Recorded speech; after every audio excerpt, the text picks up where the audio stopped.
Welcome back to Revisited, episode 2. We were just going to do Super Eye Patch Wolf's What the Hell Happened to Dragon Ball GT, but the Dragon Ball Z video might be worthwhile as well, so I don't know if we're going to combine the two into one episode, or if we're just going to separate them. But for right now, we're doing the Dragon Ball Z one, the series that changed everything. Let's just get into it. Everyone has that anime. The one that takes you from a place of not knowing anything about Japanese animation to one where you do. One that lets you know that the rules are different. You can pause this already. Not really, because Pokemon to me back then was just Pokemon. I wasn't yo, this is different than everything else. I was like, this is Pokemon. It's just an animation. I never even thought about that for like Sailor Moon. It was just like, yeah, this is... Dragon Ball was the first one where I felt like this was different, but it was like the fourth anime I had ever seen. Nobody went, Speed Racer is different. They just went, this is another cartoon. Yeah. These don't work the same way as Western cartoons. And for a lot of people, that anime was Dragon Ball Z. Correct. Dragon Ball Z is without doubt one of the most influential properties on the planet. At 240 million volumes sold, it's the second most successful manga in history. Breathe it in. Only to a series it directly inspired. Oh my But goodness. it's It doesn't also matter if it inspired it, it's better. It's One Piece is so much better. I mean, it's like a bunch of people get inspired by things. I never took, because a lot of people argue that it's that anything influential or that inspires a lot of things is automatically great. But that, it doesn't matter. Absolutely not. I'm sure a lot of people were inspired by like Two Live Crew. They suck. Would you rather hop in a Wright Brothers plane or a Wright proper airplane nowadays? Well, everything was inspired by the Wright Brothers. Nah. Let's see what gets you there faster. Let's see what gets you there. That Wright Brothers plane is going down. Most things that followed it that was inspired by it improved on almost everything that Dragon Ball did. Look purely on the fights. There's nothing that you take away. I was about to say take away the Masiko, but look at Vegeta and Gohan. There's nothing that Vegeta can do that Gohan theoretically could not do. Absolutely not. Even a Galaga, like Trunks just learned it. It's just a series Final of Flash. Trunks just learned it. Flyings and blasts and stuff. So if Gohan was a Super Saiyan God, it wouldn't be too much different than Vegeta fighting Jiren. So that's the problem here. And this is nowadays. You got all this stuff. That's fine back then. But nowadays, you got all this stuff. You go, look at My Hero. All these people with all these different powers. But then you just got punch, fly, blast, kick, blah, blah, blah. Goku got the spirit bomb. Goku got the instant transmission. That it? Spirit bomb, instant transmission, Kaioken. Yeah, that's just basically a transformation. It's a boost. It's a boost, but like not a lot of people have boosts. But now, the unlocked potential, not the unlocked potential, the old man Gohan, that's considered a boost. Yeah, and not a lot of people have it. I will take those. Those are special to those characters at least. So, as far as the fights go, it really became a problem as the series went on because in the beginning, at least things felt different. Krillin fighting the Cyberman felt different from Piccolo and Krillin fighting Nappa. And that's just in Goku and Vegeta fighting. But then, eventually, see, they had, like, key points where it was like, this is something different happening in this fight. But the filler parts of the fight were just them going, to each other. And as the series progressed, it became so much more especially in Super. Super is a lot of Dragon Ball Z was such a big part of my life that I have my doubts if this channel would even exist at all without it. And to this day, I still have a fondness for the series I have for maybe only a handful of others. Pause. You know what? I will agree with that because sometimes I'll be walking by a TV where Dragon Ball Kai was on, and I'd be like, let me check out some Dragon Ball Kai. Same here. But Do you think somebody who watched, let's say, 50 anime, Mm-hmm. if he had watched 50 anime before watching Dragon Ball, do you think he would have felt the same about Dragon Ball? I don't think watching so. it as 51. Okay, hold on.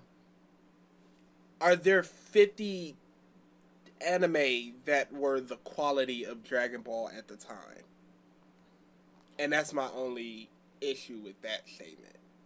Well, what are we talking about quality of the time? Because Yu Yu was like, what, a year after Dragon Ball? Okay, so where are we put? Because this would be 51, so you can't put something after Dragon Ball came out. So let's just say he just skipped Dragon Ball entirely. He was just like, oh, it's just a bunch of screaming, blah blah blah. So we're talking like mid 2000s. He goes to Dragon Ball, and it's like, this is my 51st anime ever. No. That's exactly how I feel. It's just because it's first, and that's basically it. Because Dragon Ball offers nothing that things but after it haven't done better. So the better thing should push this out of your mind. I don't know if it should push it out of your mind, but it should push it more to the back of your mind.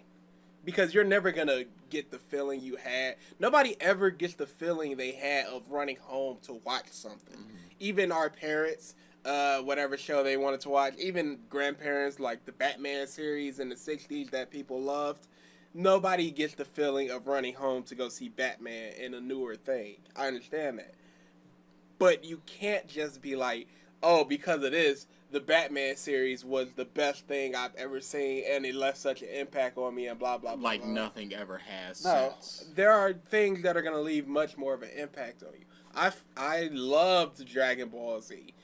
I don't like it anymore. But it sounds like he doesn't want things to put a bigger impact on it. He wants to just be, I'm the Dragon Ball guy that loves Dragon Ball. Too much of a YouTube audience lets a YouTuber do their thinking for them.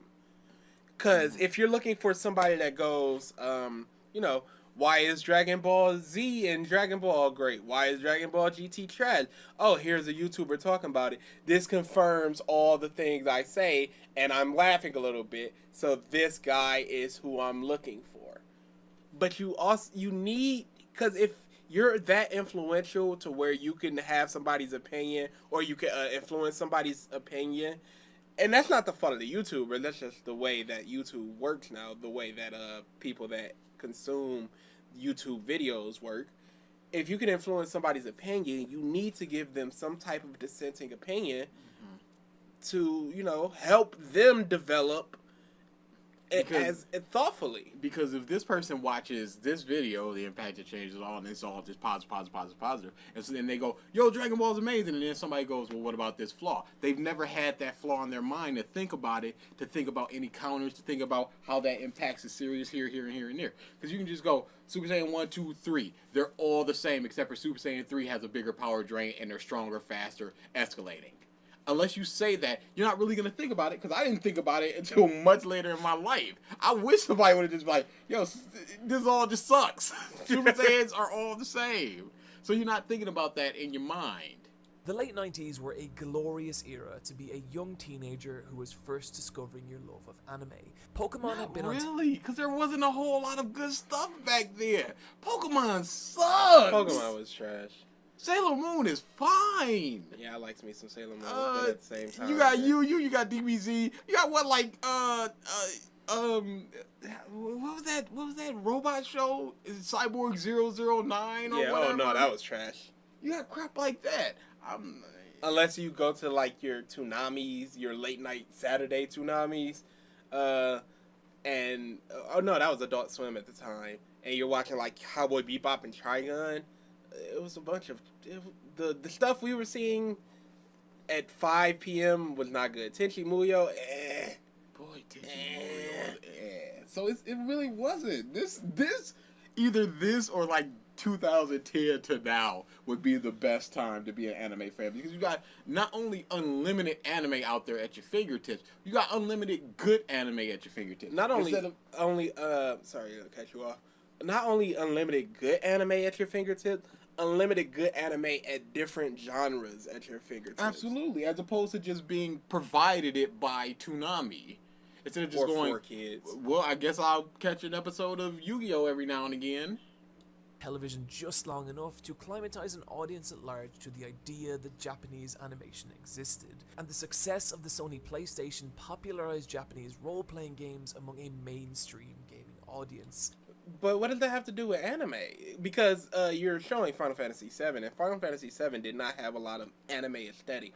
I say it tried to appeal more to a Western audience because it had like this dystopian and punk feel, which is much more analogous to Western audiences as opposed to, you know, some cutesy blah blah blah, or you know, you still got the Japanese designs of the characters with the big eyes and the crazy hair, but it wasn't even like you know, different color hair. It wasn't even like purple hair people. Yeah, no. Of course you had like a Red 13, which is just like this red talking dog and stuff like that, but other than that, you're not gonna get you didn't get a lot of anime things out of Final Fantasy VII. And you say it popularized Japanese role-playing games, but the only series that was really like mainstream popular was the Final Fantasy series. So I don't even think it popularized JRPGs. I think it popularized Final Fantasy to the mainstream audience. And I think that the people that were playing it didn't really care about Japan versus America. It was just like, this is a game.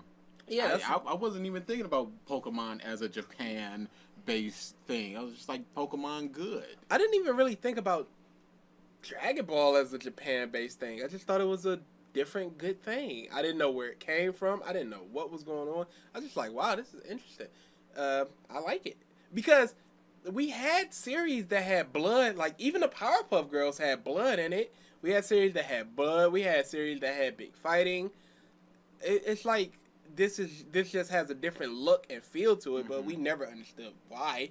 I don't know when I got that it was from Japan. I think it was years later. It was probably years later. Probably during the Cell games, I started recognizing that it was from Japan because I think I started looking up things more. But other than that, I couldn't it's tell just you. Like, whatever. With generation-defining titles like Final Fantasy VII being the breakout hits of the system, and perhaps most importantly, the perforation of consumer-grade 56K modems meant that by the end of the decade, the vast majority of households were now equipped to explore the internet. No, they weren't. No, not the vast majority. They had the ability to, but there's still a matter of cost. There's still a matter of people willing to do it. You got old people just like, oh no, microwaves are gonna, or people like, oh, the government are gonna be tracking you. And you're like, none of that. We didn't get one until years and years later. The first time I really remember being on a computer was at grandma's house and like playing Street Fighter EX Plus Alpha. So that was what, like 2002? Yeah. Maybe? Also, you're not taking into account, I think Super Eye Patch Wolf probably comes from at least middle class family, if not lower middle class.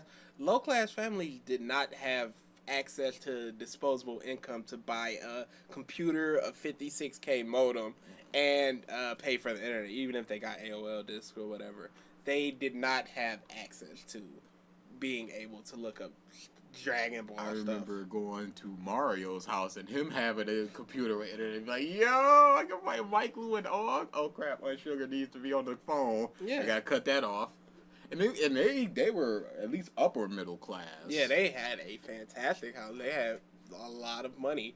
And that was the first time I really was able to just sit down and be on a computer. Anime was being broadcast directly into our living rooms, and it was mind-blowing. And at the center of this movement, it wasn't mind-blowing because it was just a cartoon show. It was just another cartoon. You could say it felt different at the time, and absolutely it did, but it was still just a cartoon. And the reason it felt different is, we talked about this in our retrospective, is because Dragon Ball Z was one of the few sequential things that were out at the time. You could always pop into an episode of Pokemon, and they would just be doing a Pokemon adventure. Sure, Ash might have another Pokemon. Yeah. But you could always pop into that. You could always pop into a Sailor Moon episode, Tenchi Muyo, blah, blah, blah, what have you. Even Cowboy Bebop and Trigun, you can mostly just pop into an episode and just watch it. Episodic. But then you got your big ones. Yeah. But Dragon Ball, if you missed 2 episodes, you might have missed a lot of things. Krillin and Tien are dead. Oops. Oh, Vegeta's with them now? What happened? The show felt like a gateway into an entirely different world, a violent and even dark place, one of insanely powerful villains that committed Pause. Wasn't really violent because it was so toned down. It absolutely was, especially in the early days. You got Goku with just black marks on his face instead of the blood. You got people sent to the other dimension, so if you don't know that they're actually being killed, you're just like, oh, so when they get sustained enough injury, they just get teleported to another place. That they can come back from because of the Dragon Ball. Dragon Balls. Genocide with barely a second thought, and horrific alternate futures where our entire cast of heroes, as well as the vast majority of the human race, had been wiped out by malevolent psychopathic androids. It was a series where people could suffer grave bodily injury and heroes could die.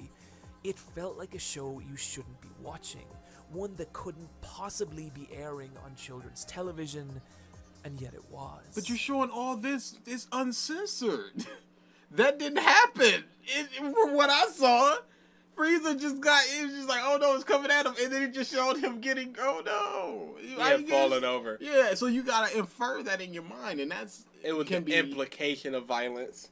That could be more violent or less violent. But you're showing all this stuff. You show the censored version if you go be like, yo, this stuff was so graphic. And a lot of the fun of watching Dragon Ball Z on Toonami was slowly piecing together the details of this world and learning how it all tied together. No, the fun was the fights. What details of the world? There's aliens and there's Dragon Ball. That's about it. If you look at something more like Digimon, it's better to piece together the what the world is. Oh yeah, they got a cyber world and they've got a whole hierarchy of Digimon leaders over there. You go, okay, they get strong, and then you can also level up and level down and all that stuff. And that was also around this time. So I think that would be a better, and plus you've got a bigger group of characters to learn about and grow, and you're not starting off from in the middle of the series. Yeah, so you can, from day one, you're learning as the characters are learning, as opposed to like, we've known each other for 10, 15 odd years, and here's some new information. But what about those 10, 15 odd years? Oh, piece that together. That's not fair to the audience, but, you know, we were kids. Who cares? Look at this fight. He turned into a giant monkey. That's awesome. Yeah, because how are they gonna beat that? Episode 1 of DBZ was just like, hey, we haven't seen each other in like 8 years. Like, okay. Goku, you have a kid now? Who's Goku? Dragon Ball Z is a lot of cool moments, and people that like cool moments are probably going to like Dragon Ball Z. But if you like characters, plot, story, there's not a lot to grab in Dragon Ball Z. 18 is a nothing, really. She's a bit cold, aloof.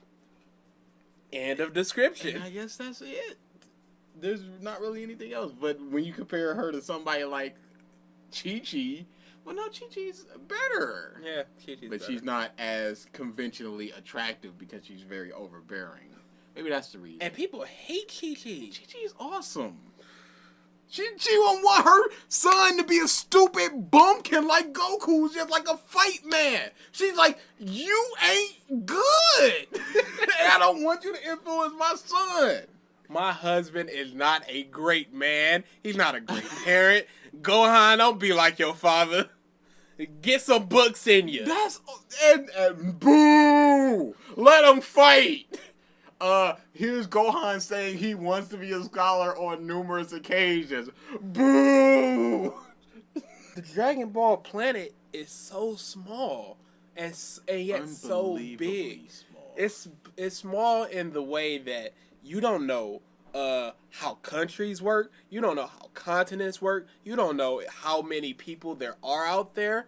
You don't know anything about the world, different languages or anything. The Earth in Dragon Ball, you don't know a lot about it. At the same time, there's so much just empty areas to fight in. And also, they destroy a city and then they leave. You don't feel the impact of that other than these nebulous people that you don't know or care about have just lost their home. And that's it. When Buu did his planetary destruction thing, it was like everybody's wiped out. And then it's just like, whatever. Whatever. Because number one, who cares about all these people? It's just like, oh, he just did this. Who cares and about number this two, collateral damage? And number two, they can just be wished back, which they were. So it doesn't really matter if this building is destroyed, if they're just like, well, peace out.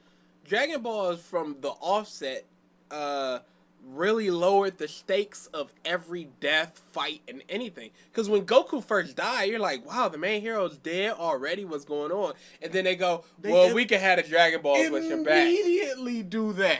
So it's like, why should I care? Now, as a kid, I cared. But if you're older, it's like, why should I care about the emotional impacts of these deaths? Vegeta dying and crying and all that, why should I care about that? Also, why was Vegeta allowed to be wished back there? I thought only good souls could be wished back. Whatever. Piccolo, they say quite often that you're a demon. The people that you kill, they don't have a soul anymore. But he killed Raditz. And me and Yama saw him and spoke to him. So that shouldn't have happened either. But it doesn't matter. Each arc of DBZ was defined by the appearance of a new, more powerful foe, and it was around these characters. Great. This is starting to be the problem with Dragon Ball. It comes to because again, we talked about this. We went from Raditz, who was maybe 1100, 1800, 2100, somewhere around that area. And then you go to Vegeta, who's easily in the 30s. 10 times stronger than them raw. And then you go to Frieza, whose like third form was in the million. So it's a big problem with Escalation because within months, this dude is going from basically in the hundreds to the millions. And you're like, wait, what happened there? I always go back to One Piece when I talk about Escalation. Enelu stomps everybody until Kizaru. Easy. Maybe Ao. I don't really count him. Okay. But then again, that's water and electricity. Yeah, maybe. Yeah, there's an argument to be made there. Okay. But yeah, up until Admiral level, Enelu is doing great thing. He just found a hard counter. He just found a hard counter. So once you get done with Enelu, you're just fighting this leopard man who's just like, yeah, you could see him. If he had hockey, you could see him maybe beating him. Then you got Gecko Moria, who's just like, well, I'm not super strong, but I got these hacks. Which is a lot better than just going, I'm 10 times stronger than the last dude. Buggy, Don Krieg, Kuro, you put them in a battle royal, there's an argument to be made for any of them. But they've just got such unique, different abilities. You can go, well, maybe. Could Usopp beat Kuro? Could Usopp beat Buggy? Some. You think about it like that. But you got hard numbers with DBZ. Krillin is at like a 1300. Nappa is at like 13,000. Ain't happening. Hard. Nothing he can do about that. And for decades, this was how children's television worked, clinging rigorously to the monster of the week formula, as seen in shows like the Teenage Mutant Ninja Turtles, He-Man, and Thundercats. This kind of villain had... That was very anime influenced. But also, the Teenage Mutant Ninja Turtles had a central villain. They always knew that at the end of the day, you would have to fight Shredder. You would always know that at the end of the day, there's Rita and Laura Zaya pulling the strings with the power putties and all the big monsters. You always knew that you had to fight Skeletor in He-Man. There was always that villain at the end of the road. So Joker and Batman. You always go, could He-Man beat Skeletor when it came down to it? And you're looking forward to that. So it is both episodic and a long running thing. Because if He-Man beats Skeletor episode 3 and he's still behind the scenes not showing to be growing any, and He-Man is constantly fighting bigger and stronger opponents, you in your back of your mind you're just like, well, he's not a threat because he's just gonna get. We've not seen anything that indicates that Skeletor has grown, but we have seen stuff that indicates that He-Man has grown. So why should we believe that Skeletor could win? You had something like, what was it, the Green Rangers, where he would show up and just be like, I'm awesome, I'm bad, and he would beat him up, and then he would just dip out. Yeah. And you go, eventually we got to fight that dude and we got to beat that dude. Oh yeah, that was a long running story plot Yeah. because we were trying to figure out who the Green Ranger was, and then once they figured out it was Tommy, they were trying to get Tommy back. That was a long running plot thread as well as villain of the week stuff. So you can't say that. It was absolutely very episodic, but they also had long running storylines in there. I'm gonna sit in this tank after being beaten up, and I'm just gonna quadruple my power. Isn't that great? Isn't that great storytelling? Whereas Piccolo had to absorb a member of his dying race, the strongest member of his dying race, after training with God. He comes over, fights, and then just gets demolished after a while. And then here comes this dude just like, I just sat in a tub, and now I'm stronger than you could ever hope to be. I didn't feel every blow. I was just interested in, how strong people were. Mm-hmm. It wasn't like the blows and I felt it in the introspective of the villain. It was just like, Gohan is super strong and him awesome because him super strong. And that's as far as it went. I hated, when I first saw it, I hated the Saiyaman stuff. The Gohan goes because it wasn't fight stuff. Because it wasn't big, strong fight stuff. And then the Buu stuff came, the tournament arc, and I was like, yes, we're back to it. Now, that's some of the best Dragon Ball Z stuff. The Saiyaman arc is amazing. Videl is amazing. Instead of just these punch modes. This is why Dragon Ball Z was actually good for a while. This Frieza fight was a lot of stuff going on. You have Goku in the ocean doing the Kamehameha ball. There was a lot of thinking and not just power. He tried so much stuff and Frieza just overcame it until Goku just went power. Stronger now. It was an interesting battle up until the moment he becomes a Super Saiyan. And then it's just him too strong. Punch. And that's just not interesting. I understand maybe it's interesting in the cathartic nature of, Frieza has been torturing us for some 40 episodes. Now he's finally getting his comeuppance. But wouldn't you rather see a back and forth sort of thing as opposed to he's just getting stomped and he's still getting stomped and he's still getting stomped? Oh, now he's 100% of 100 and he's still getting stomped. And then Goku pities him. I can't say that people would want to see that because Hogan was popular for like a decade. He was. And that's exactly what it was. Hogan gets beat down a lot and then he hulks up and he wins. And that's what Dragon Ball was. The heroes getting beat down a lot, they hulk up and they win. If Goku had done all that training on the ship and then came and beat Frieza, you can go, wow, training pays off. But he didn't. He beat Ginyu. Ginyu took his body. He got beat to and then he healed until he was stronger. If Vegeta was all that training stronger than Goku, you could say, wow, training works. But it doesn't. It just doesn't. You just got good genes, and now you stronger. And now, my friend died, me mad, me 50 times stronger. After getting several times stronger from the juice.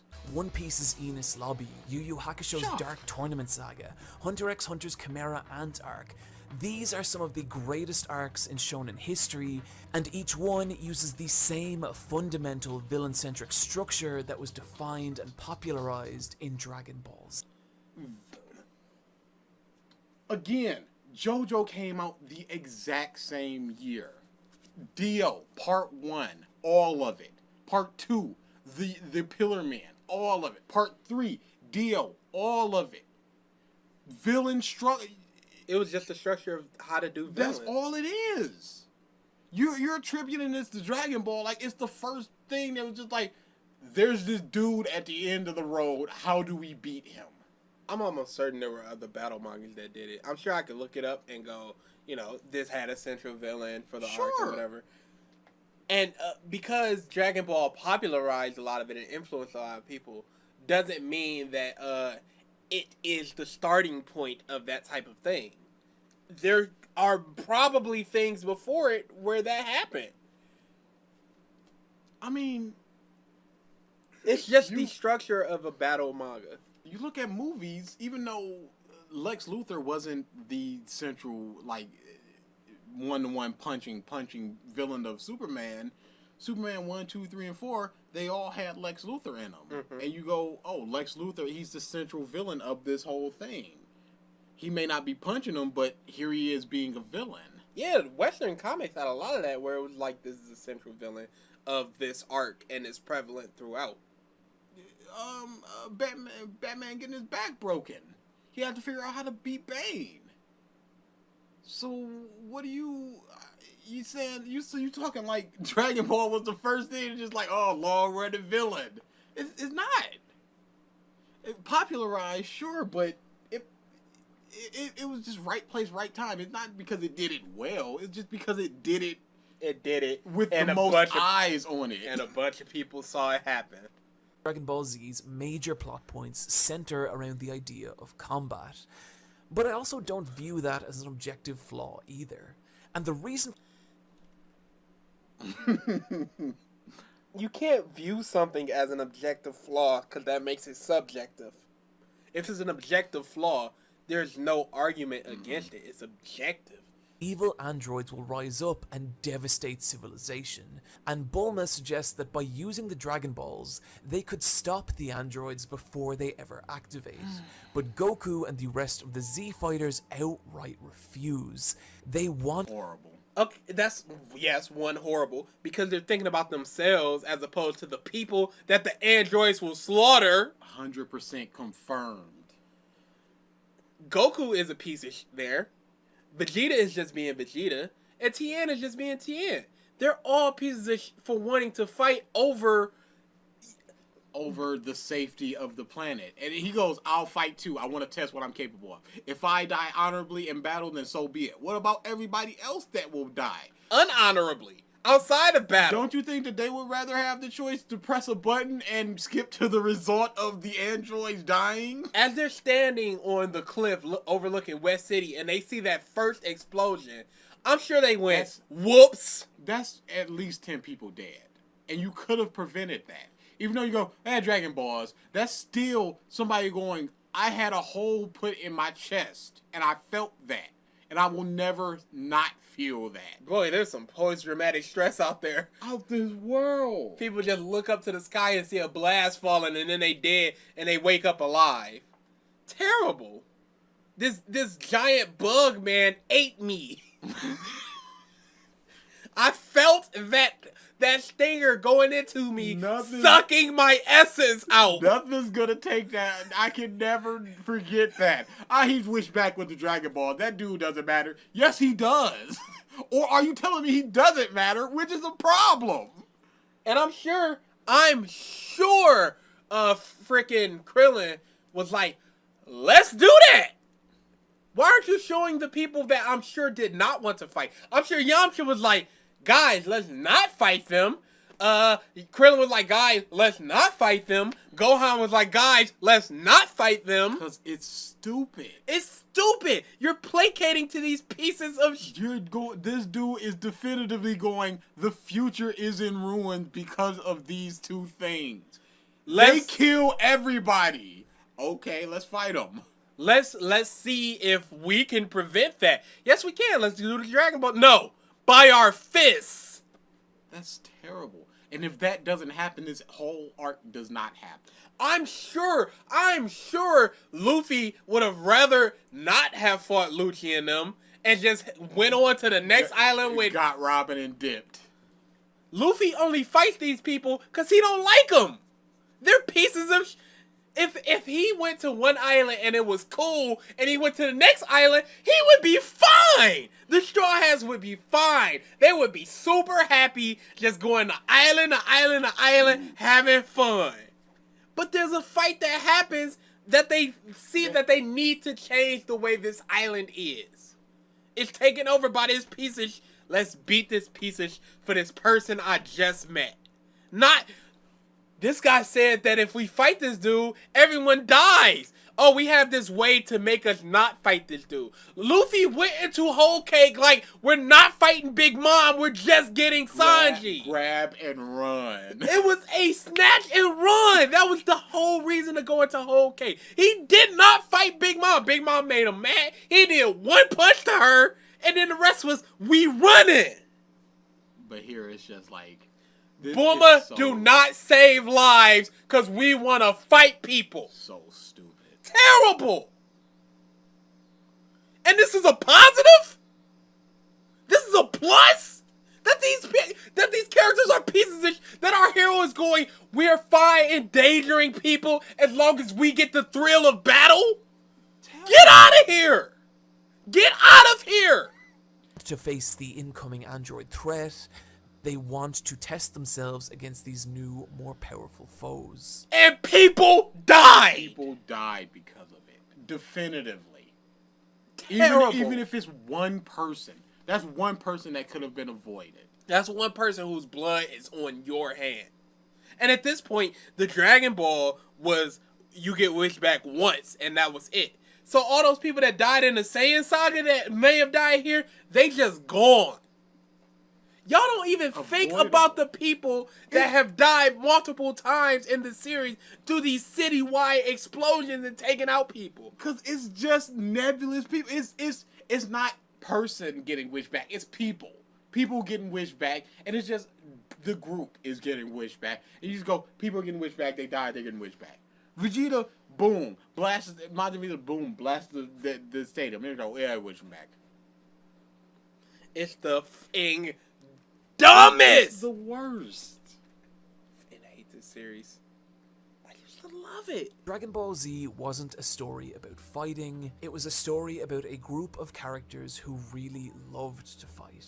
No. There's a handful of characters that really love to fight. And that's it. Vegeta and Krillin doesn't. Krillin doesn't love to fight. Gohan doesn't love to fight. Why do you think he off, raising kids and being a scholar? One of the first episodes, Piccolo goes, aren't you excited to be fighting Raditz, somebody who's strong? And Goku goes, no, I'm terrified. Because he got my son. And this mother big strong. What? And then eventually he just becomes, I love the fight. I love fighting. I'm a fight man. I love the battle. Let this dude go. I can fight him later. I'm going to kill all y'all in this planet. Goku, get him here. I'm going to kill y'all. Tomorrow I'm coming back. This was a mistake. This can't be a mistake. Conflict was how these characters defined themselves. Whether it's Vegeta's identity as the prince of all Saiyans, Goku's pride in being the strongest under the heavens, or Frieza's belief that he is the most powerful being in the universe. Frieza didn't need to prove anything. He didn't train, he didn't do nothing. He sat back and just went, I'm the strongest. Sure. He goes, this planet could get stronger than me. How about this energy blast dead? There's no combat there. He was scared. He ran from the conflict.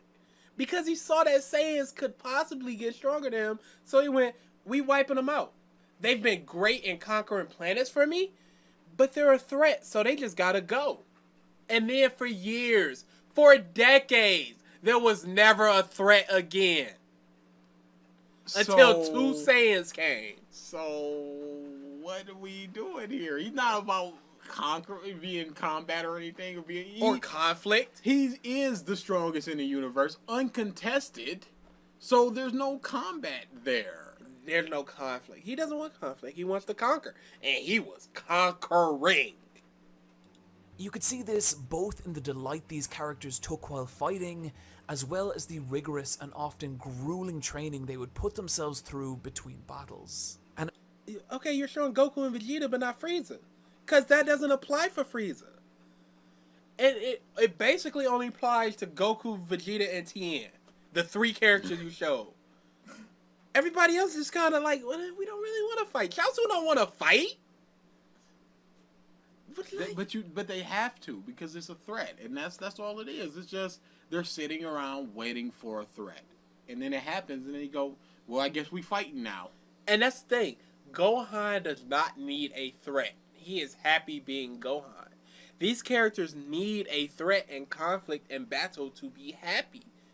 They could have done anything with Goku in the afterlife, but they went tournament, fight man, go.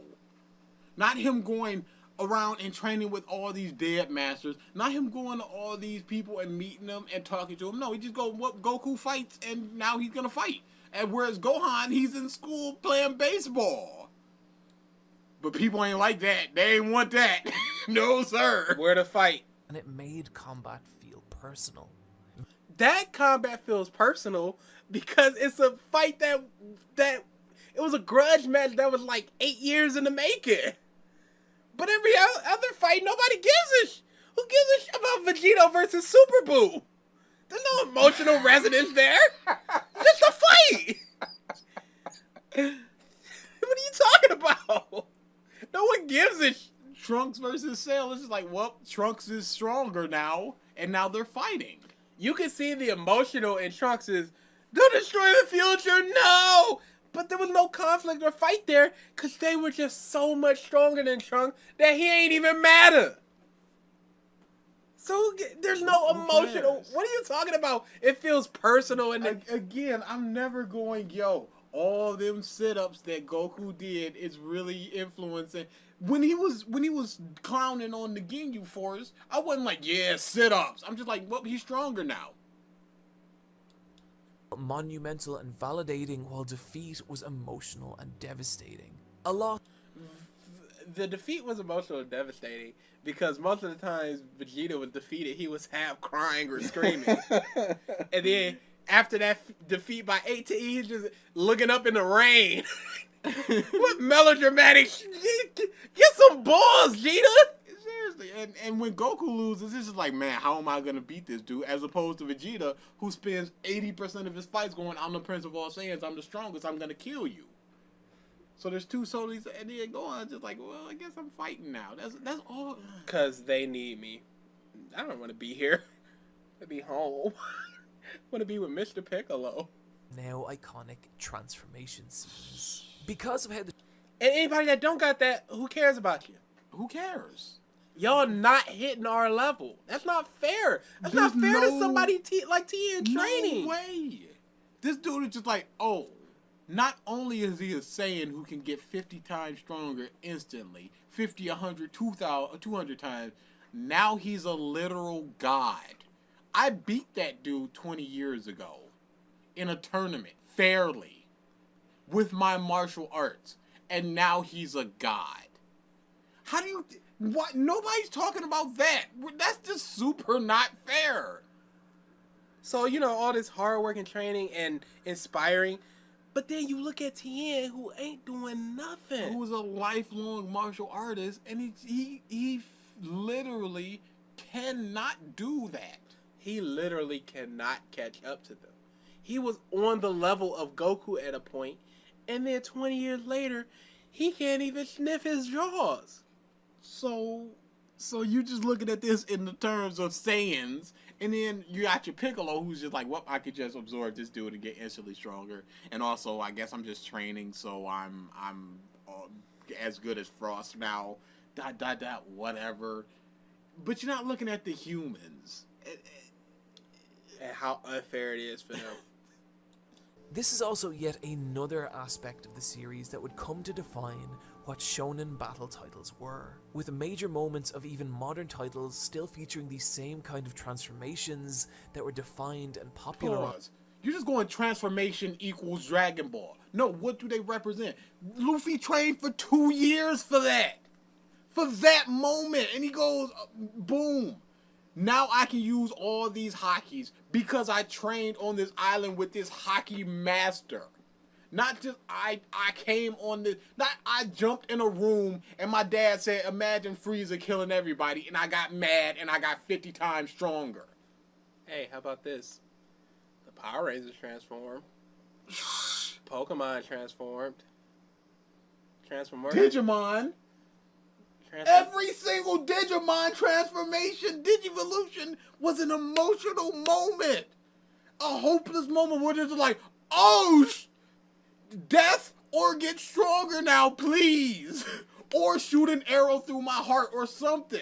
You're just going, transformation is just like Dragon Ball, so they influenced everybody. We're done here. And the transformation of stuff like Luffy is the only one that can do his transformation. It wasn't because he was born a Saiyan. It's not because he had a blatant ability to do that. No, he going, I saw these people do this thing, I'ma try it. And then he did it like, yo, that works. Oh, there's giants here? What if I made my fist big? Only he's doing that stuff. Only he's thinking about that stuff. I'ma blow air into my muscles and make them really strong and coat it with hockey. Punch stronger, better control. Makes a lot of sense. Jump into a room, get angry, 50 times stronger. Taking the time to animate and accentuate the damage to the surroundings, which really helped communicate the magnitude of these battles. Absolutely. And it was little. There is no magnitude of that battle because he got right back up when there's a crater in the ground. So that means nothing. They're never going to go back to that freaking location. There's not going to be a farmer just like, oh no, my crops. That's nothing. All it is a hole in the ground. So you just go, oh no, big hurt. Oh, he's back up. So I guess not big hurt. If the ground doesn't hurt them in the slightest, what's the difference of them fighting on the ground and fighting on pillows? Nothing. The ground is literal just pillows to them. So who cares? So all we get is, oh, the ground is being damaged, so that must mean that they're getting damaged. So it's just an association thing. No. But they're not. No. Because they're not getting hurt. If somebody he slammed to the ground and was like, oh man, I gotta pick some rocks out my back or something. No, nothing. Or got stabbed on a spike or something. No, nothing. They just get up and just keep on moving. Oh, he did a Kamehameha and the ground's coming up. Okay. So what?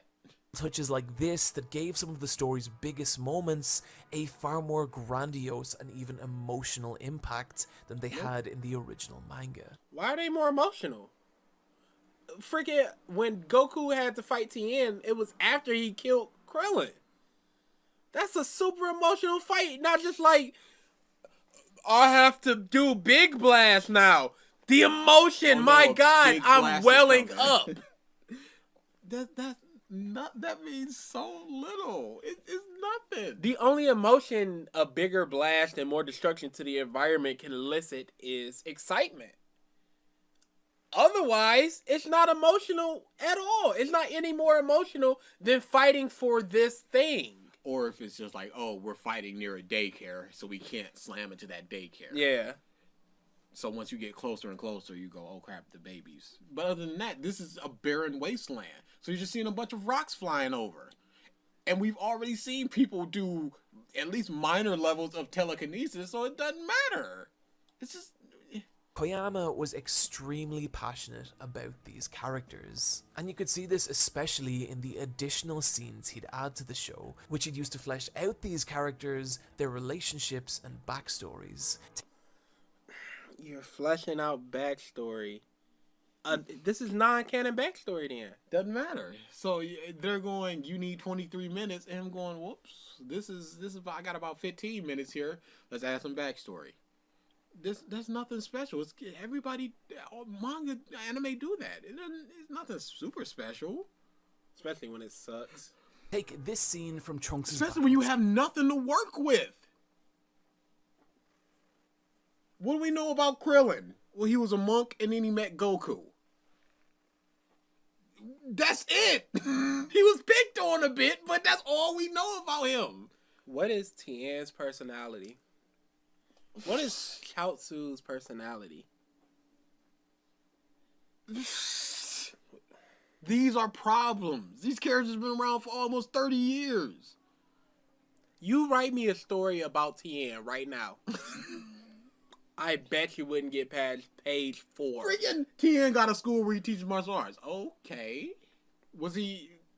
Is that something that he would do? What's Yamcha doing? Does he have a job? You can't see it, but I've been shaking my head for the last, 20 seconds. These are problems. your characters are so unfleshed out and so unbackstoried that I couldn't tell you nothing about them. And I couldn't write anything about them. Anything! He awoke in the distant timeline after the androids and Z fighters had wiped each other out and found himself trapped and alone in the broken future, unable to evolve without his android counterparts. It's a minor moment, but it does add an ever so slight air of sympathy for Cell. No, it No, doesn't. it doesn't. Why does he want to be perfect? To fight. So I can't get the one thing that I need to fight more. I'm sad? Oh, I'm sad for Cell? No, absolutely not. Like, who cares? This dude is trying to wipe down out this entire planet. And he doesn't have the things that he needs to do that. Why should I feel sorry for him? Why should I sympathize or even empathize with anything Cell got going on? When in the very next scene, you see these people shooting at him, and he's either going to kill him or absorb him. And at this point, he had gone through town to town to town, absorbing people. So, oh man, I feel sympathy for him for not being able. No. No. Cell. Contributed to the show's success, and particularly in the West. One of which was Bruce Faulkner's incredible soundtrack, which underlaid many of the show's scenes with a deliciously dark synthetic audio flavor. It was so much better than the Japanese soundtrack. Don't let people hear you say that. Do you know how sad that is? That everything that made Dragon Ball great is not from the creator? It's from this director that added more character to the characters and backstory. This awesome soundtrack from this American fella. This great dub. And Toriyama handpicked, oh boy, I can't remember, Masako Nozawa to be Goku. So that was his envisioned Goku. The nearly absurd level of filler that pads out and bogs down nearly every part of the anime. But you said the filler was fine. It added stuff. And the insane filler was good because it added emotional resonance. The overuse of cost-saving animation techniques. But you just said the director was great and it framed it in this incredible light and all this. But also, that's every anime. That's every TV show. Every long-running anime. All these ones that are going to be like 300, 400, and you know off rip it's going to be long.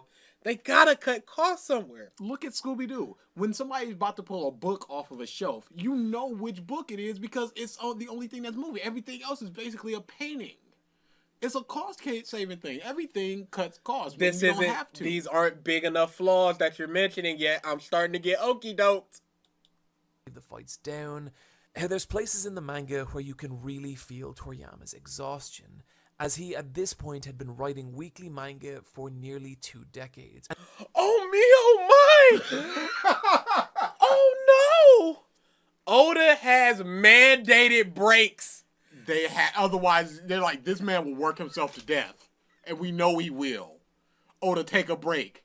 One Piece, but people want the One Piece. And Toriyama, already a millionaire from Dr. Slump, is going, I'm tired. Okay, so those are just jokes. People can get worn down. It's fine if Toriyama, who cares? But come on now. Yeah, just going, he's been making it for 2 decades. That doesn't mean anything. Mm-hmm. Especially since Araki is still putting out JoJo. And not only just putting out JoJo, improving everything he can along the way. His art style is still fantastic. His fights, from what he was, his fights are still magnificent. Some of them are getting better. I don't remember how. I don't think he's taking too many breaks. I remember very recently it was like, JoJo will be on break. I went, what? Really? Because I've never seen in the bottom JoJo will be on the break. So this man is just constantly putting this stuff out, and he did it to such little fanfare up until like 2011 when he got his manga. Otherwise, it was just part 3 got their 2 games. Anime? Oh yeah, my bad. It got an anime. Otherwise, it's just part 3 got his 2 little games. JoJo was sprinkling around in little games every now and again. They had a terrible movie that Araki was just like, don't put this out. Or how contrived some of the writing feels. No. It was always contrived. Always. Don't act like this just started in the Buu Saga. Come on now. He from day one of Z goes, there's aliens now. When did what? Kami is God. Oh, but there's actually King Yama who's above Kami. Oh, but there's actually the King Kai. But there's actually more Kais. Oh, but there's actually a Supreme Kai. This is his progression because he was such limited where he's just like, I'm the God. Oh, but there has to be somebody who takes care of the dead people. So now there's this dude. But who are we gonna have to train Goku? Well, there's this dude above everybody. Oh, but the galaxy's so big, so he's only the North Kai. There's a bunch of them. But there needs to be somebody who rules over all the Kais. So now there's this. Come on now. Again, there is no secret 8th Shichibukai. There's no secret Shichibukai team. There's no in Goku. No, there are 4 pirates. There's 7 Shichibukai. There are 3 admirals. There are vice admirals, and then there's the lead admiral. That's all there's ever been. But when you go, this dude is God. But then there's these other people as well. That's a problem. So it wasn't contrived in the Buu Saga as you're showing. Like, where he starts to get fatigued. No, it was always there. Later on, around the Buu Saga, the series suffers from basically every issue a long-running shonen manga can. Power creep and underutilized... Why would you show Vegeta there when Goku went from the 20,000 to the several million in the space of like 20 days? Certainly makes that a lot more digestible. It's not the version of the show I grew up with. Having dropped the... So what? I grew up with the 4 Kids One Piece. And that's good for going back for the goof. That's it. We need to go back for the goof. I have an entire playlist. You ain't ready. I'm ready for that goof. You don't even know. But yeah, just going, that's not the version I had, so that's not the version I can recommend. It's just the version you had without all that negative filler you disliked. That's basically what it is. They still have that emotional, quote-unquote, trunk stuff. They didn't cut that out. This is all the stuff that Toriyama wanted in, plus stuff that you literally cannot get rid of. Like Gregory. Gregory's not in the manga, but you can't get rid of him, so he's still in there. So this is Toriyama's story, and you can't recommend that? Don't you think that's a problem? You can't recommend it simply because it's not what you had. It's a more condensed, more than likely, and from what I've seen, absolutely is better version than what you had. But it's still not good. Because nostalgia. That's all it is. If I were to go down a Dragon Ball hole on YouTube, where it's just like, this is the next recommended video, this is the next recommended video, this is the next recommended video, 95% of that would be action moments. Absolutely. For One Piece, I can pick whatever. I don't know how many times I've just typed One Piece with carrot scenes. And just watch Carrot be Carrot. And then just smile and just go, yep, that's amazing stuff there. I'm not going Krillin scenes. I'm not going Yamcha scene. Do you know the last time I watched the Namek arc from beginning to end? It had to be a decade ago. Do you know the last time I watched the Dark Tournament from beginning to end? It was last month. I have rewatched the Dark Tournament 7 times. I love the Dark Tournament. I will never rewatch the Namek arc again. And that's probably my favorite arc of Dragon Ball. I will never rewatch it from beginning to end again. Absolutely not. There's mangas that I'm reading right now that I'm reading for like the 5th time beginning to end. Not skipping anything. Flame of Recca, Scat Dance, crap like that. It's just like Watamote, crap like that. It's just like, I love this stuff so much that I'm going back and forth to it. But you made a 33-minute video and then just going, I'm not watching Dragon Ball fully. What are you, nuts? In a universe of explosive spectacle and superpowered showdowns, he still felt so real and flawed. Someone with an intent. Pause. He didn't feel real. He's a baby. He's so infuriating. Flawed, sure, but he's every single time he's go ahead, Cell, transform. What? For the fight. Come on now. That's the same thing that Goku did. And everybody's going, that's stupid.